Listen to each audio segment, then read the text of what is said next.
Ультиматум Украине поставил главарь так называемой ДНР. Александр Захарченко требует немедленно прекратить блокирование товарооборота между оккупированными частями Донбасса и подконтрольными частями Украины. В случае невыполнения этих условий до завтра все украинские предприятия и заводы, которые находятся на оккупированной территории, якобы будут национализированы непризнанными ДНР и ЛНР. 26 января ветераны АТО, волонтеры, активисты и некоторые нардепы заблокировали все железнодорожные сообщения с оккупированными территориями и создали редут на трассе Донецк-Мариуполь.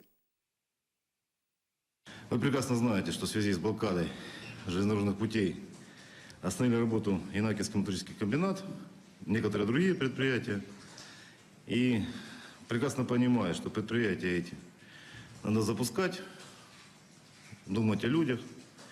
И было принято решение, что если в среду они к нам в наше поле не перерегистрируются, до среды точнее, то в среду они уже приходят под наш контроль, все предприятия. Это касается всех предприятий украинской юрисдикции. И стадионов, и гостиниц, и так далее, так далее, так далее, так далее. Полностью всех.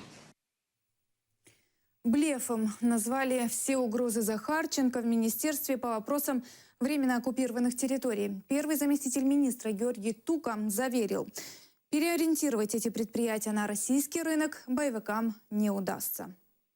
Якщо відбудуться ці погрози, будуть здійснені, то ці підприємства, по-перше, їх майбутнє – це повне знищення. А по-друге, я хочу звернутися до керівників цих підприємств, щоб вони не забували, в разі погодження і вчинення таких дій, персонально керівники цих підприємств будуть підлягати притягненню до кримінальної відповідальності за фінансування тероризму.